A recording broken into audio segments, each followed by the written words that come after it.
Yeah! Oh yeah!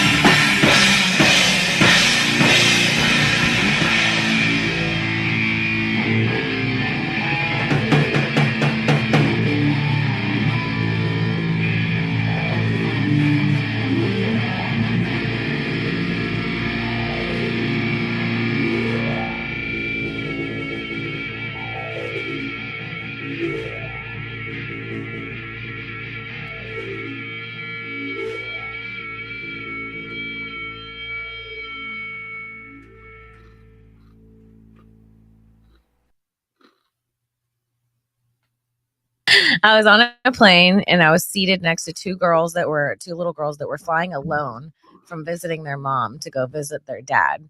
And the one in the middle was like the cutest. She was like this little 7-year-old and she was so cute. And then she kept asking me questions. Like she thought I was so cool that I was like flying by myself. And she was like, "Do you cuss?" And I was like, "Yeah, I cuss." And then it got kind of quiet and she like smiled and I went, "Do you cuss?" And she like giggled and she went, "Yeah." And I go, "Do you have a favorite word?" And she goes, "Yeah." But I can't say it because it's the N word. And then my jaw did this. And then she loudly said, "Yeah, and I definitely can't say that word because there's a lot of black people on this plane." And she looked like she was my kid at that point. And I was like, "Shut the fuck." All right, folks, welcome to Miles Culture Plate. I am your host, Mild Kevin Miles, and it is Saturday. Ladies and gentlemen, feds and degenerates, cuckolds of all ages.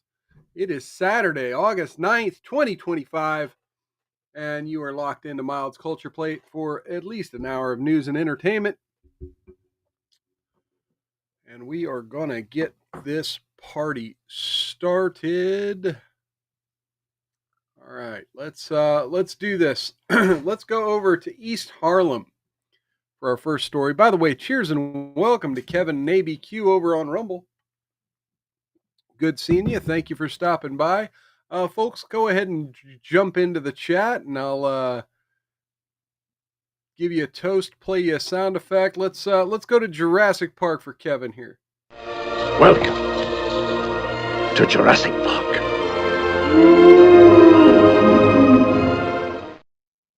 All right, there we go. Thank you for stopping by, Kevin. So yeah, let's go over to Harlem and see what's going on near the safe injection sites over in Harlem. Oh, got muted.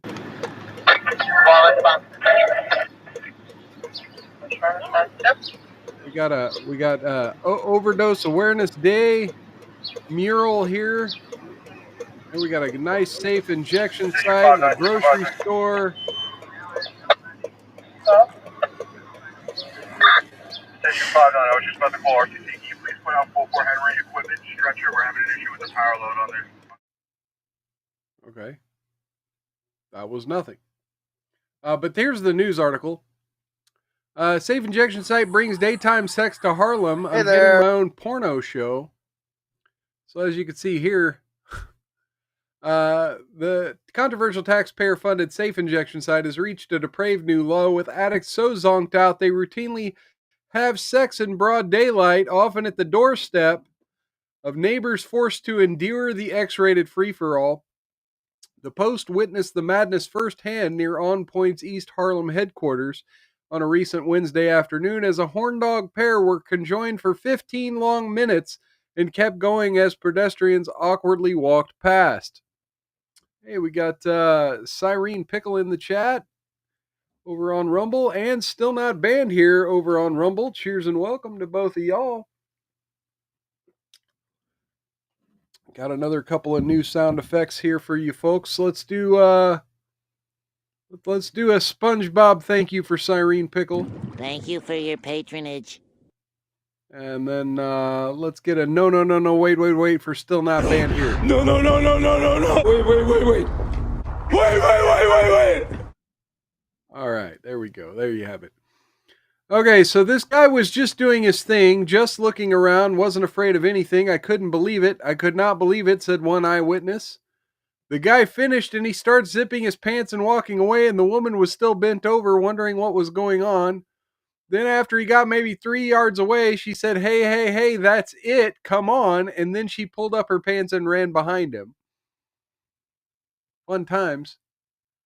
It's disgusting, added neighbor Skigale Baker, who lives across the street. The government-backed shooting gallery down the block where addicts are given clean needles and other paraphernalia to snort, smoke, or inject their drug of choice on site opened in 2021. Since then, nonprofit On Point has hauled in a total of $16.4 million in taxpayer funds from the city's Department of Health, with more than half coming from the Big Apple's share of the opioid settlement funds from the Sackler family. Nonprofit's annual budget has blown up from $2.6 million in 2021 to $17.4 million in 2024, according to tax filings. Neighbors have gotten nothing but grief since the site opened and told the Post things are only getting worse. They have sex in our yards. They defecate behind our cars. It's a mess, said Barker, 69, putting 69. See what they did there? Baker had a front row seat to a similar incident in June on the sidewalk right in front of her house. There was a woman here. She laid her blanket out. I was sitting here thinking, what's she doing? Then she took off her pants and a guy came, and I'm sitting here thinking, what? I'm getting my own porno show. Are you kidding me? They just don't care, slammed Sister Halalia Baker, who also lives in the house. It's just been awful. Wow, just in the open, that's a level of freedom. It's terrible, don't get me wrong. I'm just thinking, my goodness, exclaimed another woman. The things I've seen blows my mind, chimed in Michael Carden, a pipe fitter. I mean, the hookers do anything for stuff. The city said 6,000 junkies consumed illegal drugs as many as 38,000 times at On Point's 2 sites over the past year. The nonprofit brags about having prevented 1,800 overdoses. Well, there we go. Give them a nice round of applause for that. Critics argue those overdoses just happen outside their walls and on the streets instead. They're delaying overdose deaths because they don't address the underlying pathology, which is injecting yourself with poison. Look, is this the same lady shooting and then smoking? Wow. Classy. This is shocking behavior for people to have in their neighborhood. It's not shocking to law enforcement because it's the kind of behavior that we see in drug-addicted people, said the National Police Association's Betsy Smith. With these injection centers, people go, they get high, and then they give in to their urges. They're going to engage in whatever behavior they feel because their inhibitions have been taken away, and they don't care about societal norms. Kevin says, definitely seeing some pipe fitting. Yeah. Dear Lord. I think I've had about enough of that article.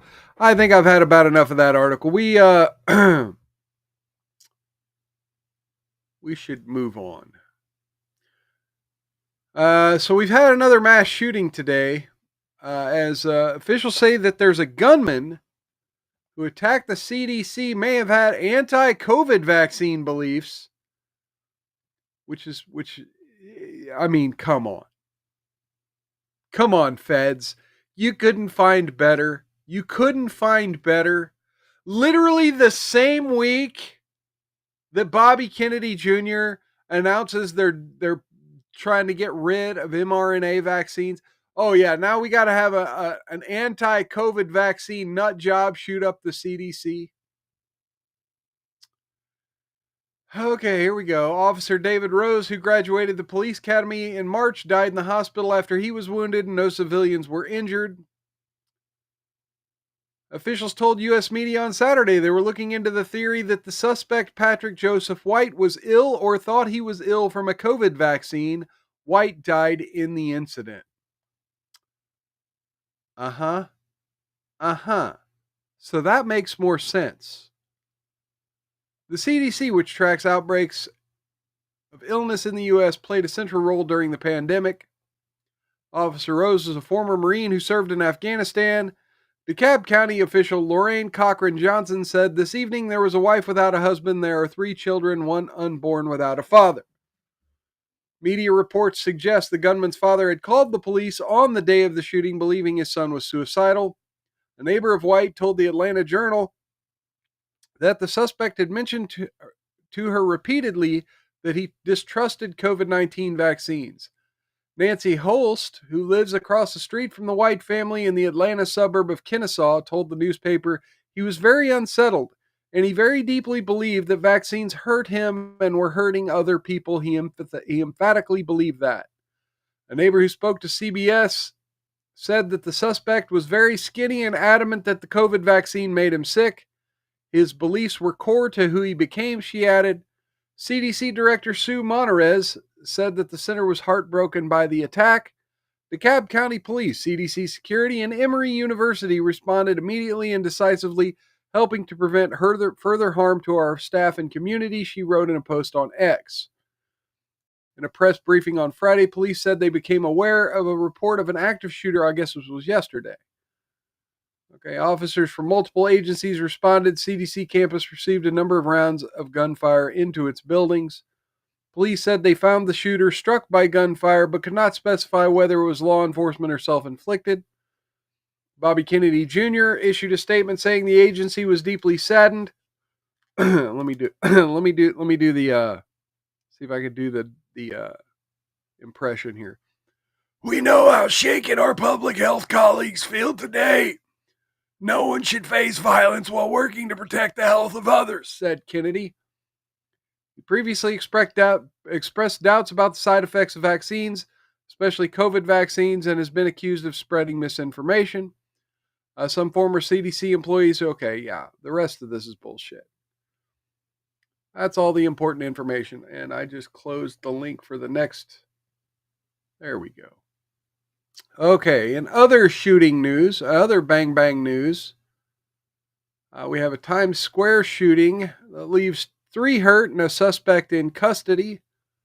From CBS News here, 3 people were hurt in a shooting in Times Square overnight. According to NYPD, 2 teenagers and a 65-year-old man were shot on 44th Street near 7th Avenue when a gunman opened fire early Saturday in the heart of Manhattan. 17-year-old suspect was in custody, but at this time no charges have been filed, police sources say. No charges filed. All right. Witnesses told CBS New York that a fight broke out inside Raising Cane's in Times Square on the corner of 44th and 7th that happened around 1:20 in the morning. Appeared to involve about 15 teenagers who all had hoods on. Congratulations. Wow, that's just amazing. That's just amazing.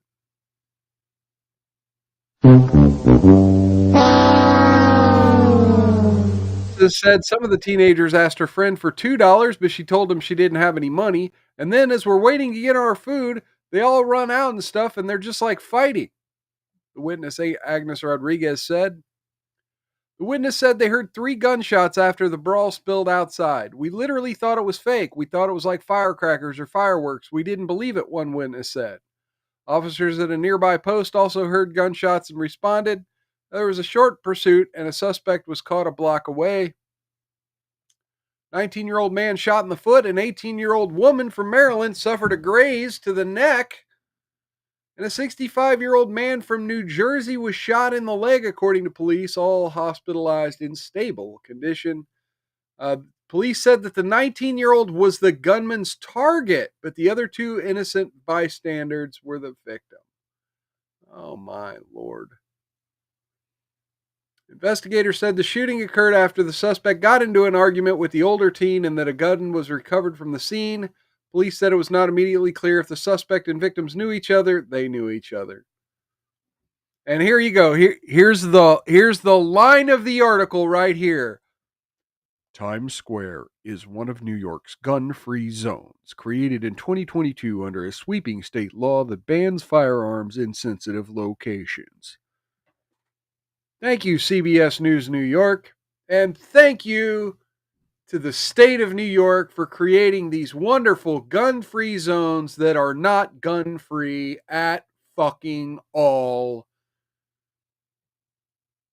causing people to get shot. Speaking of mass shootings, last week we covered a mass shooting here in Montana, and we've got an update to that story, as now we have the mass shooting suspect from Anaconda, Montana, in custody. Montana authorities confirmed that Michael Paul Brown, the suspect to be involved in last week's Anaconda mass shooting, is now in custody.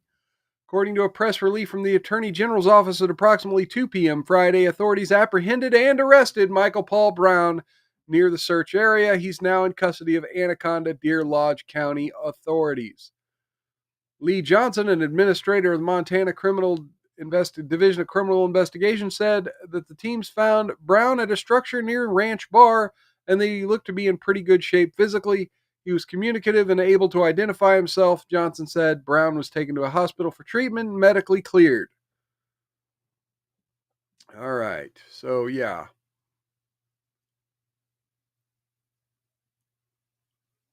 Wow. They're giving a whole detail of the whole fucking manhunt here.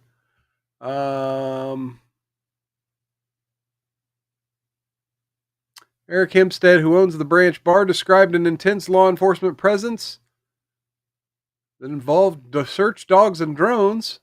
The guy was never going to make it out in the open, he said, noting that he and his neighbors were armed and ready to protect themselves. See, that's what you do when there's a mass shooter.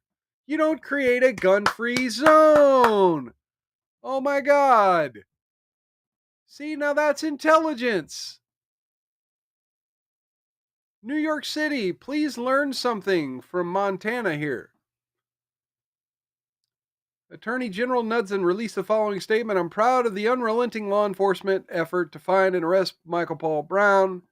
Support we've seen from the community of Anaconda from across the state and the nation have been remarkable. Families and friends of the victims remain in my prayers. Okay, so there we have it. Then we got a rundown of the shooting, which we got last week. All right, folks. I'm going to take just a moment. Stop right there. And just say, oh man, this has been quite the week. So first off, let me just double check something real quick on my Rumble. Just so that I'm giving up-to-date, accurate information. So yeah, I misspoke on my last stream. I said that I was back in the Rumble Creator Program. That is actually not true. I'm not back in the Rumble Creator Program yet. They have me on red. I'm just kidding. I have applied and I'm waiting for review. So I am not in the Rumble Creator Program.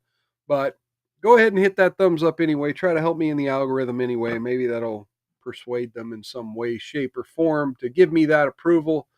And we'll keep going. Let's jump over to some Donald Trump news, as an appeals court has blocked Trump's contempt proceedings ordered by Boasberg.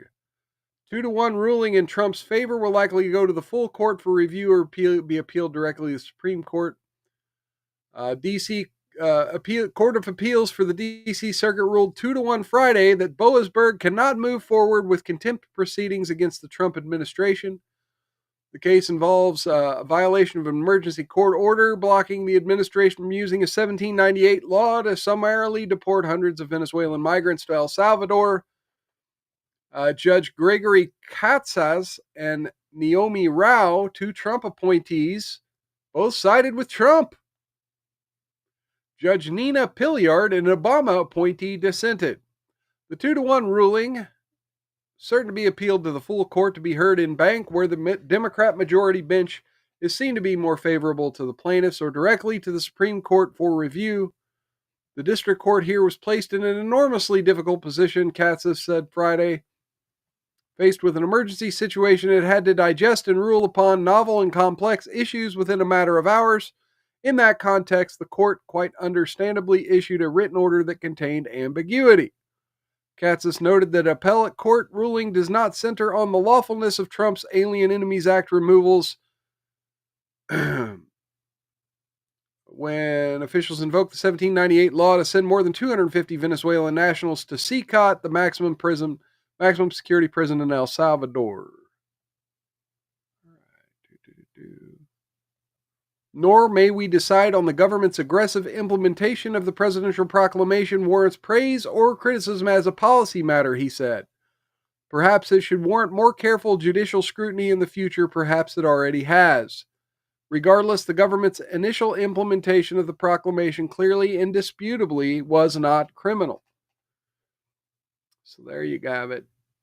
We're not going to hash out the whole history of Trump's immigration policy here. Well, let's jump over. By the way, let's jump over to the negotiations. The negotiations between the Russians and the Ukrainians.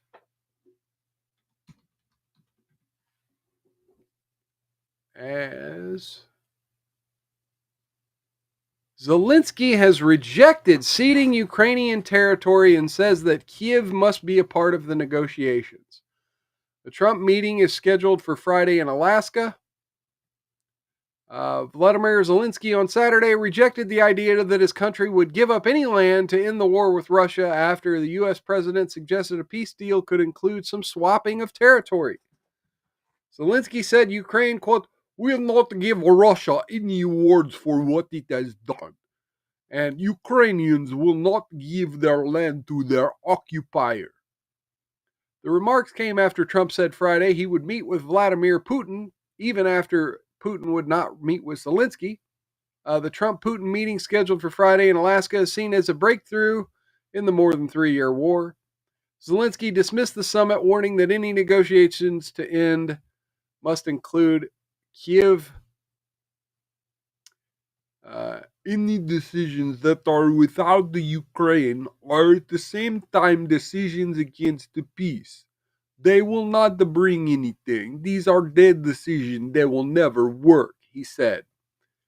In a statement posted to Telegram, Zelensky said Ukraine's territorial integrity enshrined in Constitution must be non-negotiable, and he emphasized that lasting peace must include the Ukraine's voice at the table. Ukrainian officials previously told the Associated Press privately that Kyiv would be amenable to a peace deal that would de facto recognize Ukraine's inability to regain lost territories. Trump-Putin meeting may prove pivotal in a war that began when Russia invaded. Blah, blah, blah, blah, blah. Now,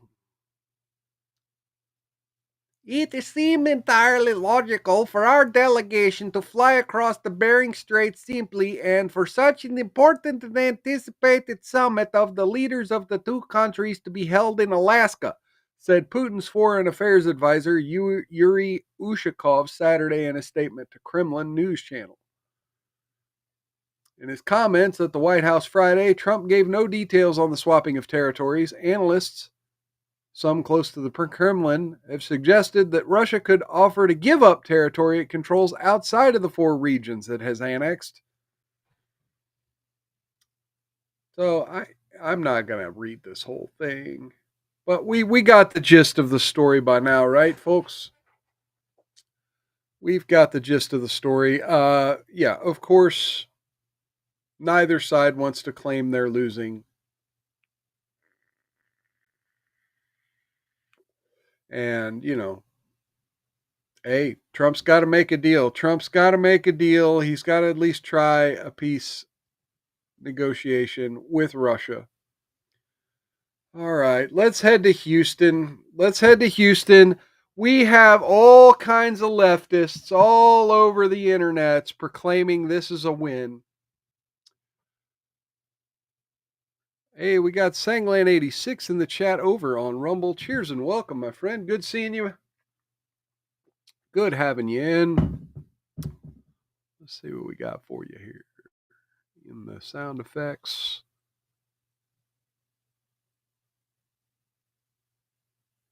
Let's give you the Donald Trump thing. Thank you very much. That's really nice. Thank you. I try to save those for donations, but you donated a week ago, man. You're a hero, Sanglant. Let's do this. So here we go. Houston, click to Houston.com. Trump burger owner faces deportation after an ICE arrest in Houston. Roland Merez-Bieni of the recently opened Trump Burger is currently facing deportation after failing to leave the U.S. on time and being arrested by U.S. Immigration and Customs Enforcement. ICE confirmed that Bieni, 28, originally from Lebanon, entered the U.S. in 2019 on a non-immigrant visitor visa, but failed to depart as required February 12, 2024. He was arrested on May 16, 2025, and placed into immigration proceedings. An immigration judge granted him bond on June 13th while his case continues. In a statement, ICE spokesperson said that despite false claims to the contrary, Roland Merez-Bieni does not have any immigration benefits that prevented his arrest or removal from the United States. Bieni, a 20-year-old illegal alien from Lebanon who entered the U.S. as a non-immigrant visitor, failed to depart, blah, blah, blah. We already said that. Under the current administration, ICE is committed to restore integrity to our nation's immigration system by holding all individuals accountable who legally enter our country or overstay terms of admission. This is true regardless of what restaurant you own or political beliefs you might have. Trump Burger, known for its politically themed branding, celebrated its Houston grand opening April 19th. It is the fourth location in the Houston area, joining spots in Kemah, Belleville, and Flatonia. Kevin and ABQ, yes, that's the point right there. He thought he could hide behind the Trump name. That's weird. Why is Sanglant's chat's not coming up on the screen? Huh. It's like only some of y'all's chats are coming in on Rumble Studio. I think Rumble Studio's broken and coming back and broken and coming back.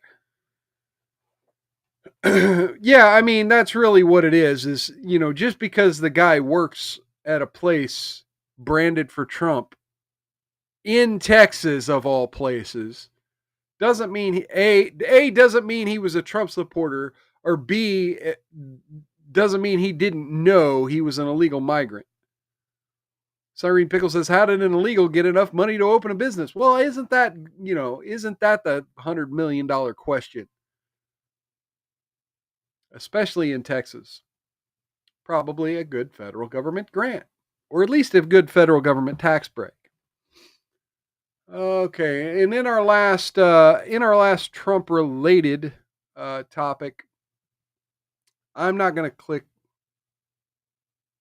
the whole article here, but Fox is also reporting that Pam Bondi has authorized a special prosecutor, Ed Martin, to investigate allegations of mortgage fraud from Senator Adam Schiff and Letitia James, according to Peter Ducey of Fox. So there you have that little payback, so to speak. So, folks,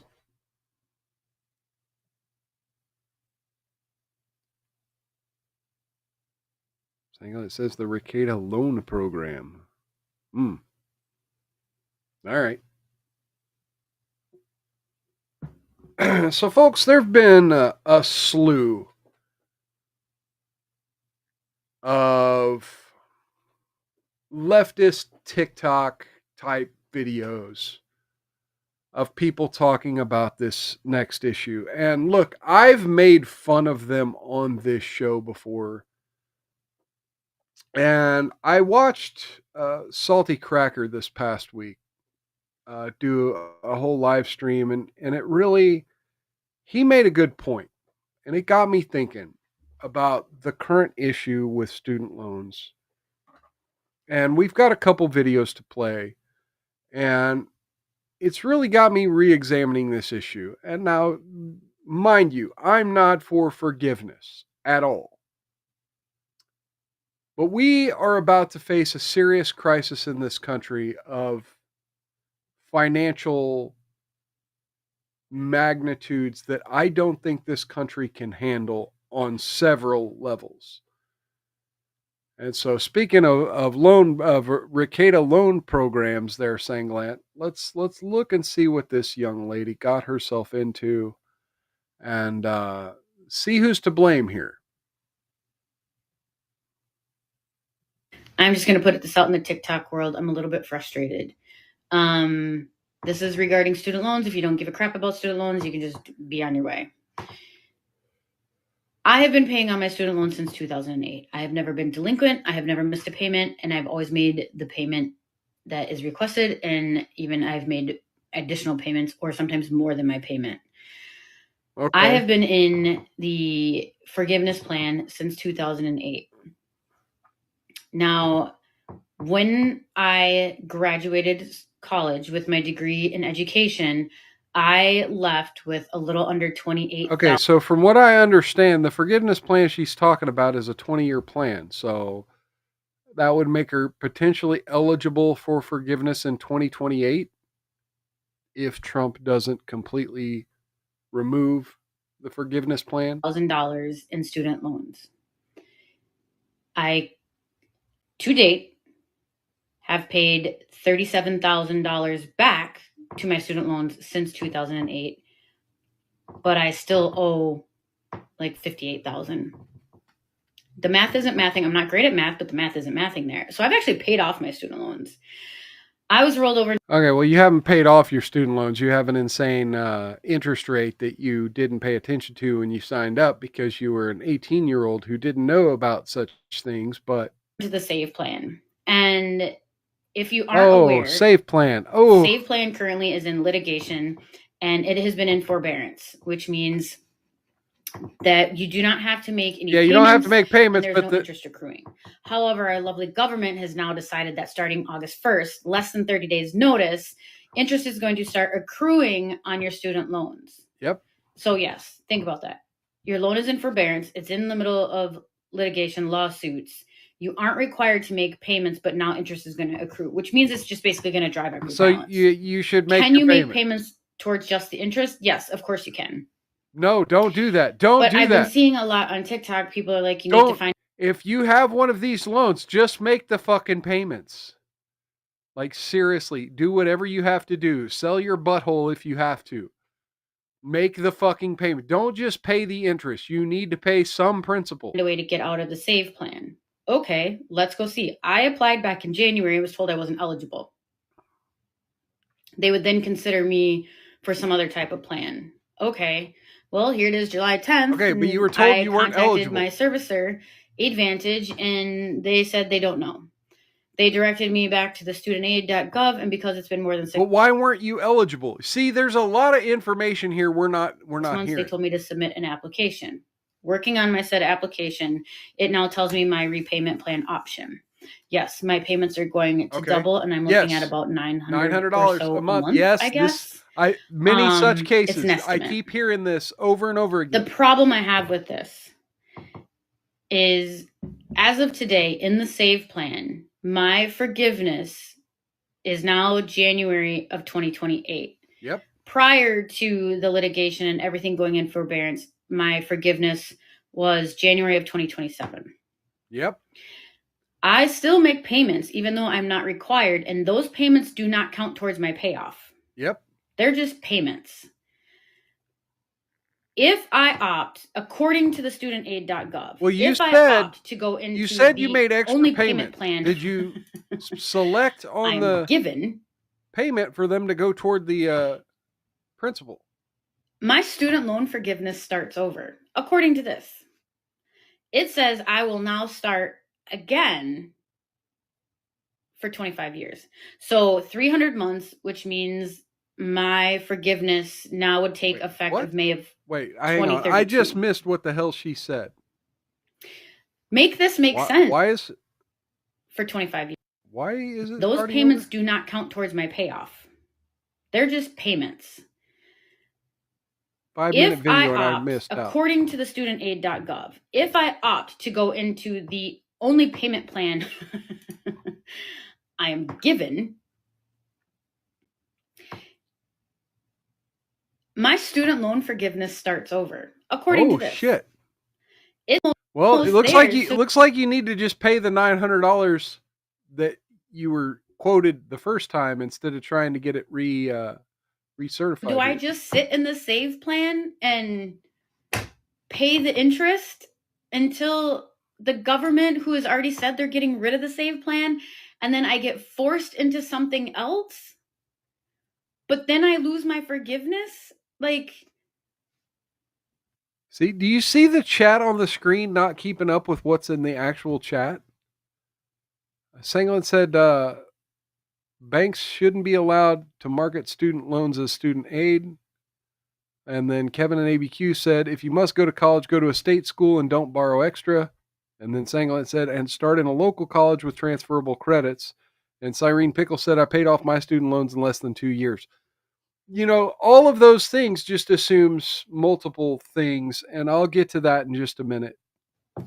this administration is really, I'm sorry, but they don't want you to have an education. They don't want to help you get out of this. Like, I've been paying on my student loans since 2008. I have a 20-year forgiveness, and I am almost there. And now they're trying to tell me if I get out of the save plan, I start over. Like, yes, you have 2 years. You're going to cough up the money. If there's anybody out there in the world of student loans that's feeling this frustration, anger, like anybody need a degree in early childhood education, I will Photoshop my early name childhood and education put you on there, and you can gladly have it. If you're in the student loan world, if you're a student loan lawyer, anything, any help, please. Like, none. Okay, so now she gets into begging. I think I'm going to skip the rest of this. There's a minute more here. Let me skip forward. Student loans that I took out. Can I play it at 1.5 speed? Here we go. Let's go 1.5. Make this make sense. Like, make this make okay, sense. So everything you folks are saying in the chat, comment, drop me a message, anything. There's something I am at a loss to that. for words. But again, you have to understand, she's in early childhood getting my education and my degree. I don't really use it because the world of teachers is suffering, and I lost my job as a teacher to budget cuts. I'm at a loss. She's a preschool teacher, a fucking preschool teacher. Early childhood education, she's preschool or kindergarten. Like, she chose a career path that didn't support the loan she got. And this is something that we live in, this fucking culture where we all pay property taxes that go to the public school system. I mean, I say we all pay property taxes, but some states don't have a property tax, but you have some sort of tax that goes into the public school system. And as such, you feel kind of compelled to send your child to public school, right? And you send your child to public school, and, you know, they get to public school and they go through, you know, to high school. And then their senior year, they start getting pressured by their peers to start making life decisions. And don't get me wrong, you don't want some sort of incel basement dweller child. You want to make sure they're starting life's path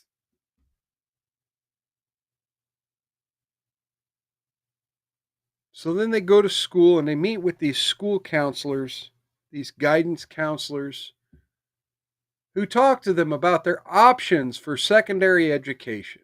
Now, look, Kevin and ABQ said he got a doctorate with 10 years. Cyrene Pickle paid off her student loans in less than 2 years. But not every career path offers the same ability to pay off a student loan. And not every student loan starts off with the same interest rate. I saw a lot of comments on Twitter on some of these videos. We're going to play another one here in a moment. I've seen a lot of comments that, you know, oh, this is assuming she has a 17% interest rate and that just never happens. No, it literally does. It does happen. Not everyone gets a 7 to 9% interest rate on their student loans. And this is kind of where I'm coming at with this, is these are definitely predatory. Predatory on the banks that often put these loans out. Now, granted, since then the government has taken over from the private banks. Private banks can no longer issue student loans. But that doesn't stop the fact that so many Americans with student loans were victims of predation.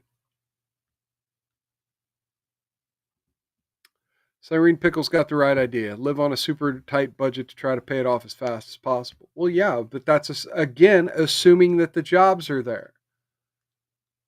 I mean, you have to wonder how many people go into education and how many people can sustain that kind of career and sustain that kind of budget, especially, look, with so many other of our economic issues we're facing right now, with the housing shortages, the Biden inflation for groceries and the like. I mean, yeah, a lot of people can just pull themselves up by their bootstraps and make ends meet, rob Peter to pay Paul, do whatever you got to do, just get the bills paid. But we're seeing more and more younger folks just not able to do it. And look, I was one who never went to college, so I feel lucky to have fallen into a trade.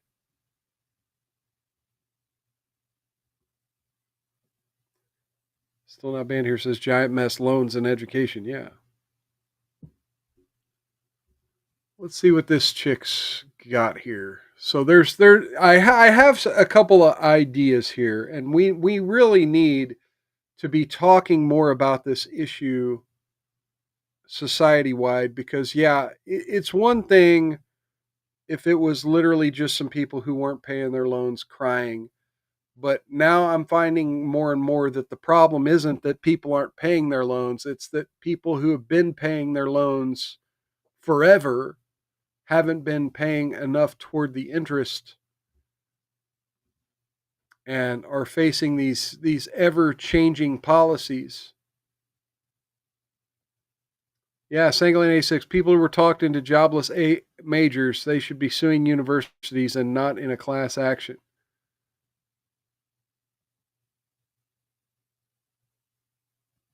Let's listen to this young lady's story. I called to ask about my student loans, and the girl who was talking me through it all, so helpful. But she just casually mentioned a point. Do you want to know how much your daily interest is? I've never thought about it that way. So I was like, sure, tell me how much my daily interest is. $30 a day. $30 a day. So I could pay $1,000 a month, and only 10% of that is going towards my principal. And there is no option for me, according to her, to pay like each payment, do like part of the principal, part of the interest. No, it all goes towards interest until you have no interest left. So I don't buy that. I think there's supposed to be some sort of option, from what I understand, which will basically never happen, as I'm accruing $30 a day. Doesn't take a day off, no holidays. So there are some red flags on this chick's story. Uh-oh. All right. So yeah, I mean, this is part of the issue, is the interest accruing is insane. And honestly, I think we, the American people, at some point, we need to demand, still not banned here, so the Starbucks LOL. Yeah. I think we, the people of the United States, we need to just demand that there's got to be a cap put on interest.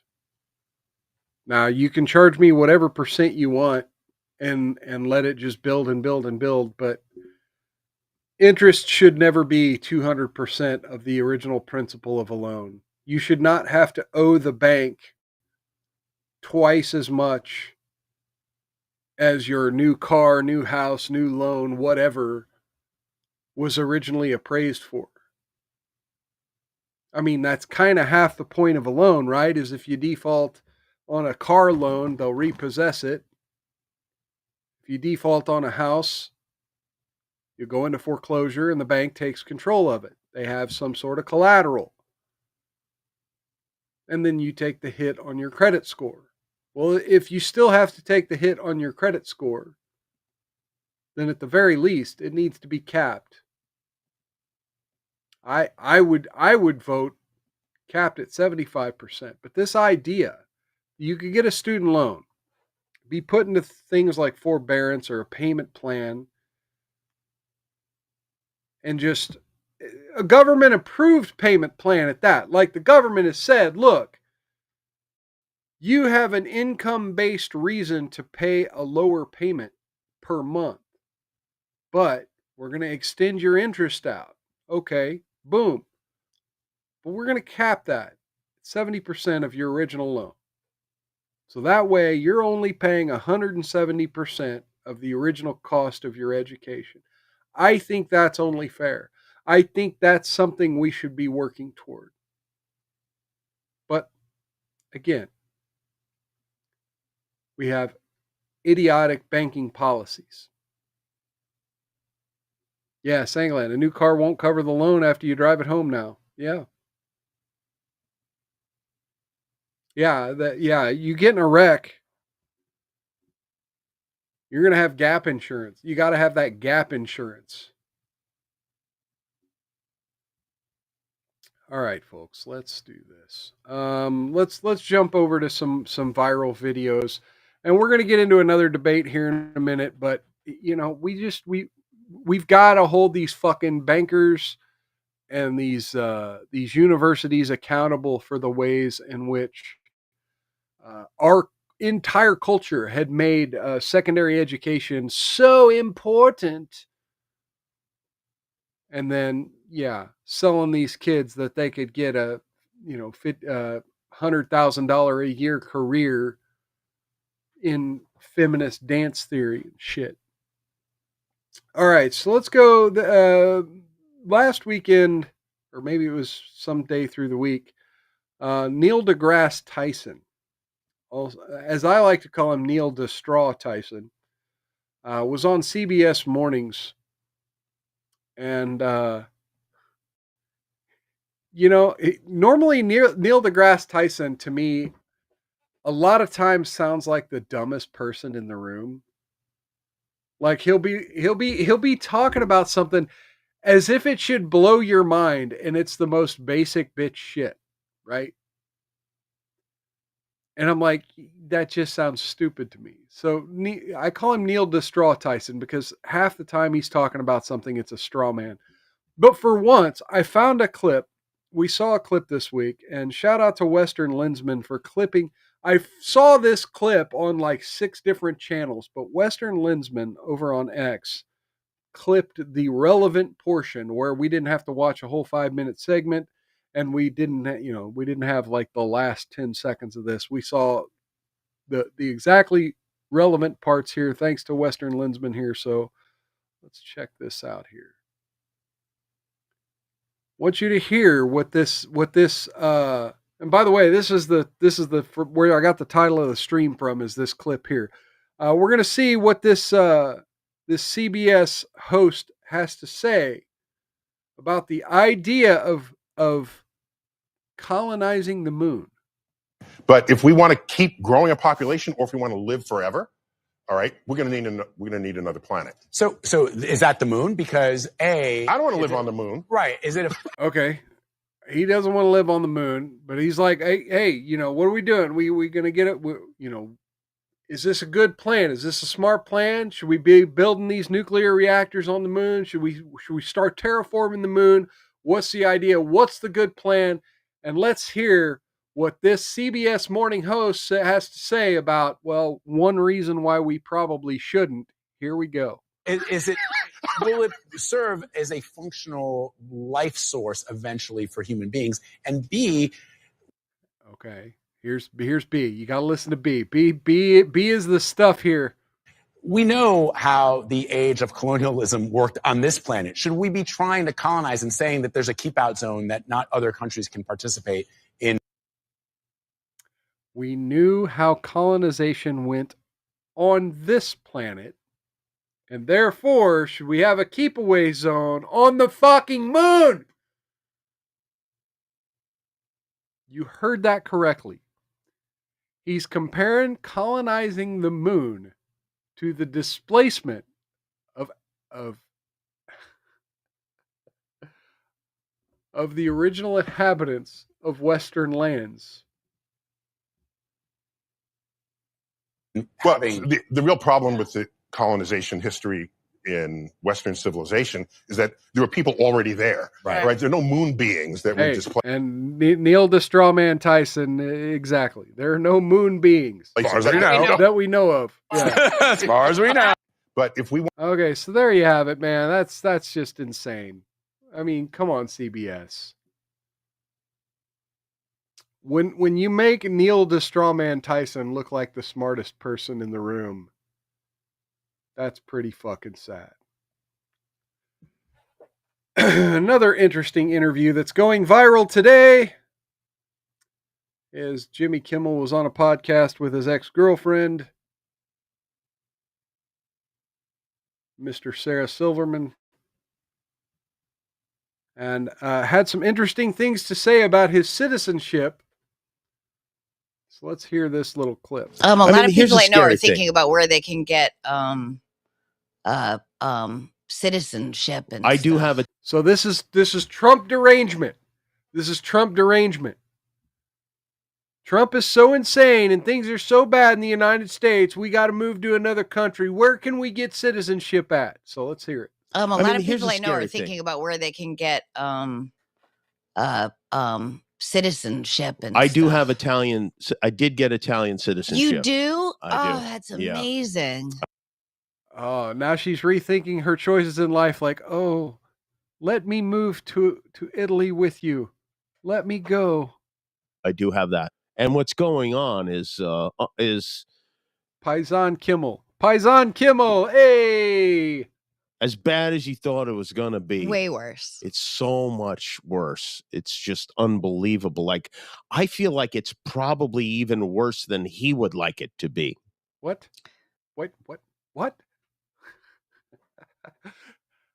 Really? You think it's so bad that Trump doesn't want to be here? Come on. Really? Trump's not the one making TikTok videos in his car crying about student loans. Dear Lord, dear fucking Lord. I mean, the delusion of the far left. The delusion. Now let's hear what's about to come out of her mouth. Probably, yeah. Oh, I mean, yeah, I do every once in a while. I'll Google Trump regrets or MAGA regrets just to see all the people that I'm not happy that they're upset. Cope. And but it makes me hope that maybe makes you people cope, will. Not hope. This will cope. Bring people together. A lot of people I know. Bring people together. Bring people together. You mean I need to see if there's anyone on the other side who will reaffirm my Trump derangement syndrome? I mean, that's really what it is. It's cope. So yeah, you gotta fucking love it. It's only a matter of time before, Kimmel, it gets added to the list of talk show hosts who have to find something else to do. And what's he going to do? He's going to probably just rejoin that podcast we just watched. Okay, let's bounce past this. Another viral trend we saw this week were videos about, now we covered on the last show, literally on the last show, we covered the Department of Agriculture cutting. Oh my God, Sanglan 86 says the Man Show 2 could be funny. I mean, look, as much as I love Adam Carolla's starting to get to that boomer stage where he just sounds like an old man grumbling at the world. And Jimmy Kimmel, he was funny on the first Man Show, but since then he's kind of flip-flopped everything he believed. And yeah, no, Fuck that. Fuck that. I don't want Jimmy Kimmel. All right. I got to kind of hurry because we have a football game starting for Kansas City Chiefs fans. We got a football game starting soon. So I got to kind of hurry here. Let's go to some of these EBT videos. So, yeah, they just announced it. The Department of Agriculture just announced it the other day. And now we have all these videos being made. Obviously, these are all fake, but I found them funny. So let's check out some of these videos of people reacting to the EBT, not being able to use sugary drinks and fatty foods and junk food on their EBT. Let's see this here. They really own that. They say no EBT. No, they own that. The food stamp EBT is over with. I can only buy steak, chicken, vegetables, no snacks, no nothing. I can't get no more chip. You feel me, y'all? Damn, they really No more did chip. that, y'all. No more chip. Y'all. They really own that. They say. Okay, so there you got that. And then we had another video here. This lovely lady reacting here, letting us know exactly what the outcome of the new policy is going to be here. What if somebody was on their last $3 and all they had was money for a bag of chips? Ain't no. Then you don't buy the bag of chips, bitch. You don't fucking buy the bag of chips. If you're on your last $3, go. Oh my God, literally, go buy a fucking chicken breast. Why do you want a bag of chips? And if your bag of chips is $3, seriously, you're buying too big of a bag of chips. But look who I'm talking to. Look who I'm talking to. Of course she eats a whole $3 bag of chips to herself. All right, now let's. They last $3 and all they had was money for a bag of chips. Ain't no freaking way you can't get snacks, chips, candy, juice on EBT. Somebody's out there on their last $3. You think they about to go get a steak? Niggas is about to start stealing. And what if somebody About to? They're about. Oh my God, they're about to start stealing. Oh well, shit. Well, who's been stealing all this time? If the ninjas are about to start stealing, I want to know who's been stealing this whole time. Like where have all the who was stealing the chips and the drinks and the stuff before we banned them from EBT? Somebody tell me, please. All right. And then this one's obviously fake. In fact, I even saw a disclaimer. What do you call it? A fact check, a community note on this one. So yeah, we got this. American is trying to use her EBT food stamps and is outraged as the Walmart worker confirms no more stamps. And then it says, when you find out Trump ain't playing no games. What else can I take, man? So just those two? Just those two? Oh, what's that one? Oh my! They didn't say which one. Girl, they ain't take the muffins. That's a deal. $188. Oh my Didn't God, take the muffins. Crazy. Not even the juice. Not even the juice. They didn't take the juice for real? When they started that, it must have been this month. Not even the juice, because it wasn't real juice. This was probably the aisle 3 aisles over from the refrigerator. That's the fucking juice cocktail fucking from concentrate shit.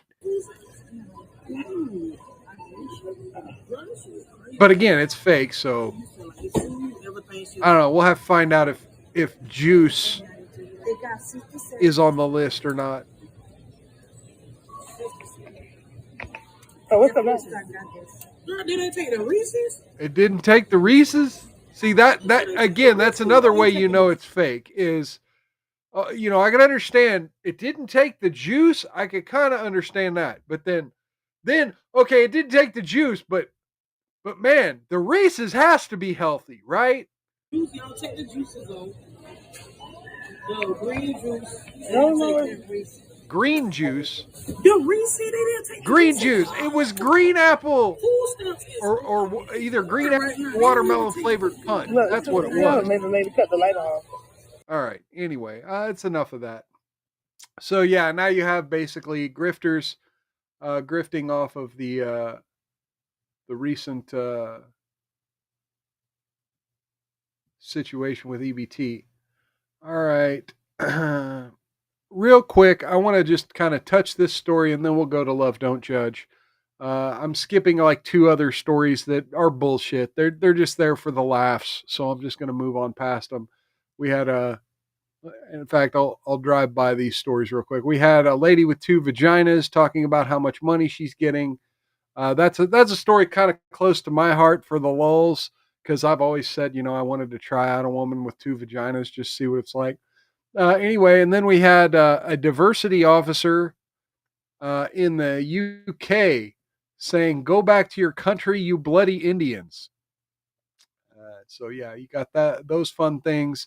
And then so the one thing I will talk about before we jump over to Love Don't Judge is that Vegas tipping has dropped dramatically as visitors say service doesn't match higher costs. And I just kind of wanted to touch on this a minute. I've been seeing a lot of talk about how not only the recent changes to income taxes that was implemented, I think it was the Big Beautiful Bill or something like that, or maybe it was one of Trump's executive orders, the recent changes to income tax for gamblers. Between that and the insane high prices and the comps on a lot of things going away, and even Vegas starting to charge more and more for parking and things like pool admission going way up. The idea of going to Vegas now is practically unsustainable. I'm a big traveler, and I've been to Vegas several times now, and Vegas is a place real close to my heart. And yeah, these servers they survive on tips, but if you're showing up and you're paying through the fucking tooth for food and drink, and let's scroll down a little bit and just see what some of the things they're talking about. Supervisor Pink Box Donuts told the Wall Street Journal he used to make up to $200 a week in tips. Now he earns between $100 and $150. City saw an 11.3% drop in visitation. Guests are pushing back on $18 bottles of water and $37 martinis. Yep, see, there you have it. One Redditor said $25 drinks, $30 pancakes, $35 burgers, and on top of that, you have to tip. Nobody wants to give 20% on the already exorbitantly overpriced shit. A beer recently cost $15 at a casino, and another person said, "I'm tired of tipping everything." So yeah, I mean, unfortunately, that's the first thing that's going to go. Kevin and ABQ saying you'll never be able to satisfy.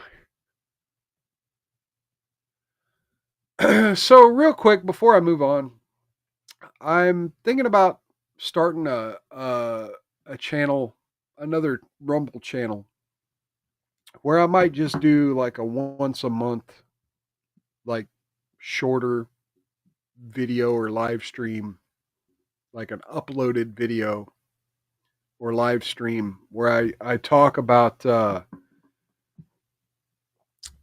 issues of travel, resorts, and amusement parks. Still not being here says, yeah, $18 for a bottle of water. Wow. Yes, it's insane. It's insane. Now, there are little tricks and hacks you can do if you're in Vegas. There are some stores you can find some of that stuff cheaper, but they really make it to where you're pretty much encouraged to shop at these shops along the strip and in the lobbies of the hotels. And, if you know what you're doing, you can kind of find some cheaper deals, but nah. So anyway, yeah, I've got a poll going over on my X account on whether or not I should start making that kind of content. I just don't know that there's an audience for it, or if I'm enough into that culture where, my random fucking thoughts would matter that damn much. All right, so let's go over and do our favorite segment of the week. Every Saturday at the end of the show, we take a stroll over to this YouTube channel called Love Don't Judge, where people in unusual relationships feel like they've gotten some online hate for the unique nature of their relationship. And we here at Mild's Culture Plate, we like to take a peek at it and see if they don't deserve a little bit of the criticism they get. And let's go do that now as we do. I'm a prison officer, and I married an inmate. I am the officer that is married to someone in prison. I gotta be the only officer in the world who got proposed to in jail. Some of the officers, they don't know which side of the law. I thought that was illegal. I was 30 years young when I got my pension. I get paid a lifetime, so and it would definitely support me and my She's already got her husband when we pension get that can support her and her friends husband. give bad advice. See, now where's the girl? See, the girl that was the early childhood development teacher. She should have been a prison guard. They tell me don't be with somebody in prison. I started sharing my story online because the world needed to know the judgment that I face is you stupid for marrying an inmate. You're an inmate lover. They was very crazy.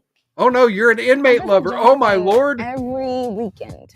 It takes me what an about insult. 12 hours total, 6 hours going, 6 hours coming. They banned me. They're tired of me coming. Some of them don't like I'm an officer. And then once my suspension is up, I go right back. My name is Tamika, and I am the prison officer that is married to an inmate. I met Jonathan when we were kids. We grew up in the same neighborhood. Oh my God. A little boy who always had a crush. So already this whole story's bullshit. I've known him since I was a kid. Jonathan was sentenced to 25 years to life, but he's eligible for parole and he has about 11 left. Me and Jonathan reconnected because he wrote a love letter and he sent it to a mutual friend. It was 14 years since I last seen or spoke to Jonathan. It was like, oh my God, after all these years, he still remembered me. He still loved me. At that moment, I was still at work, so I was afraid to respond back to him. I contacted Jonathan. He just said, I'm happy after all these years, you finally given me another chance, and we made it official to be with each other. Okay. All right. I've got a tap right there. Now, for one, is it this prison? You saw him at your prison? This whole story's fucking confusing at this point. She's rambling on about a bunch of bullshit. But she said she got a letter from him and she was shocked that he still loved her after all these years. Look, if you're in prison, you could generate a lot of feelings that you haven't felt for a lot of years. You know what I'm saying? When you're that lonely, you start remembering some feelings you might have felt and reaching out to people you might not have reached out to had you not been stuck in 3 walls in a cage alone. Hours and it's worth it. I can't wait to kiss my husband. Can't wait to just have that love and warmth in my presence. The first meeting with him was insane because the same inmates that I had in my custody and I was mean to were the same inmates I seen that's locked up with my husband. When I visited Jonathan in prison, some of the officers' reaction, they're like a little bit confused because they don't know which side of the law I am on. They be like, oh, she's married to an inmate. Oh no, but she's a also snitch. One of us. Because if they do something wrong, they think I'm gonna report them. And the inmates react to, it's like gossip and news for them, like tease. Hey guys, as you guys already know, I am the officer. And she's recording a TikTok. To someone in prison. Hey guys, as you guys already know, I am the officer that is married to someone in prison. I started sharing my story online because I felt like So you know what I don't do? I don't go back and watch my whole videos and then mouth what I know I just said. Big red flag. Had a very unique story. And I felt like the world needed to know it's okay to love who you want to love. So this video here is about staying with your man in prison. Stay with him. Do not leave your man in jail for somebody that's out here. I had over 61,000. Sanglant says, oh yeah, Mild, someone has outdone PP Cocaine Cupcake on YouTube, not on stream, and if you dare hate yourself enough. Huh. All right. views, over 517 comments. When my first video went viral, I just was happy to impact other people who may be going through the same thing. The judgment that I faced when I started my relationship is he's gonna take your pension, he's gonna get everything that you got. What side of the law are you on? You a bad officer. The Department of Correction should have never hired you. Okay, so now this You is starting to stupid for come marrying into. an inmate. You're an inmate lover. They was just very. So now this is coming into focus. So yeah, she was essentially having relations with the inmate while she was on the job, and their idea of firing her was giving her her fucking pension up front.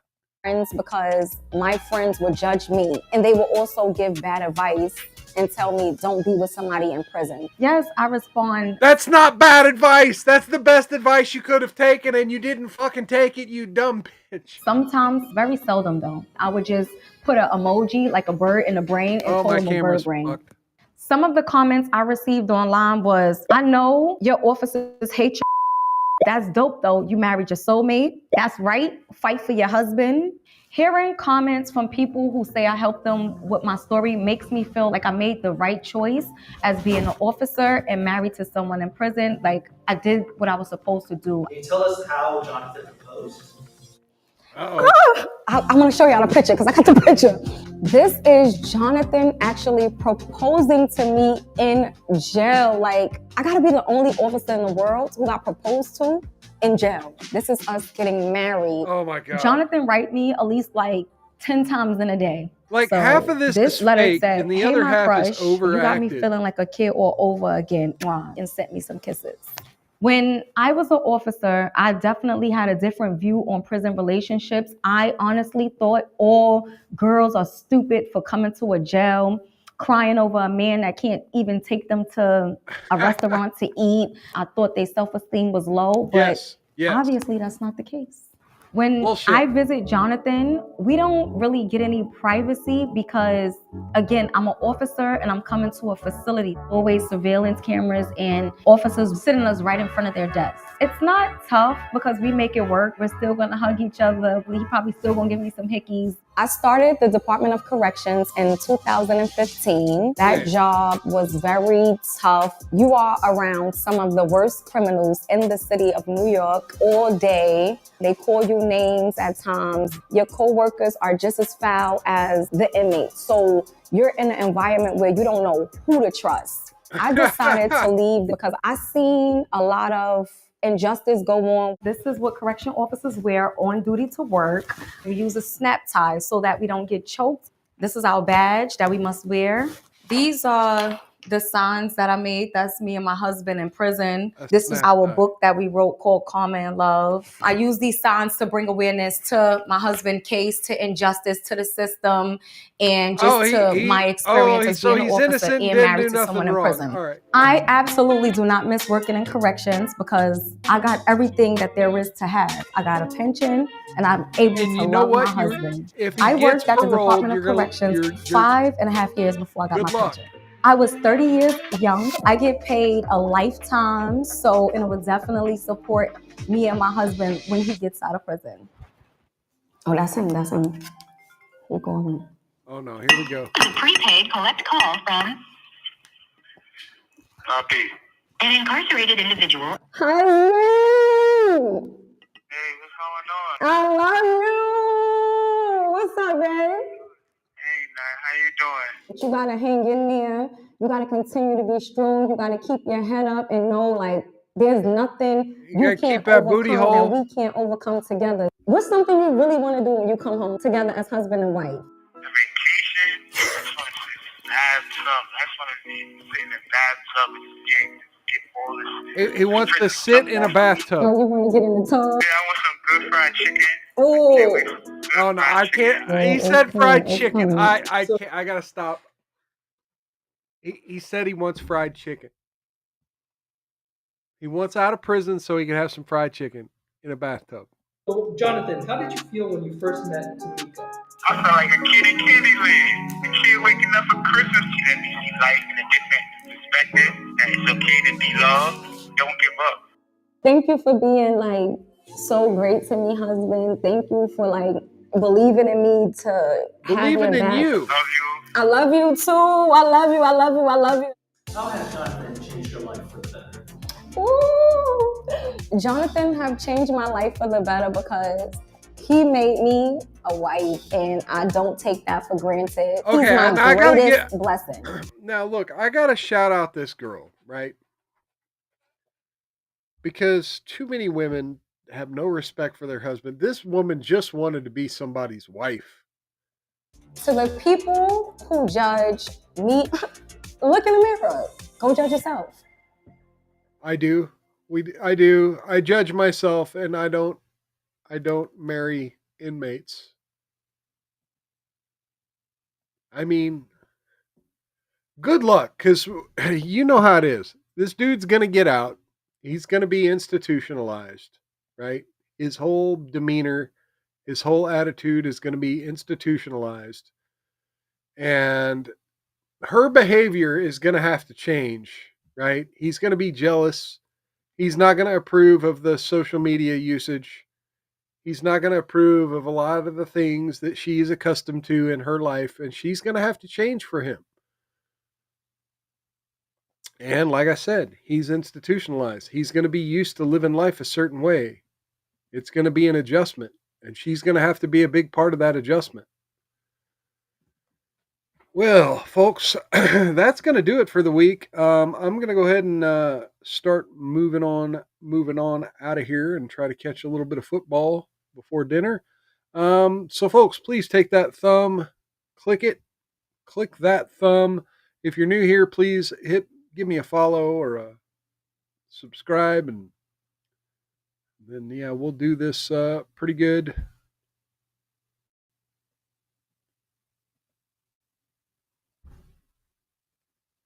Big cheers to everyone who came in the chat today. Good seeing you.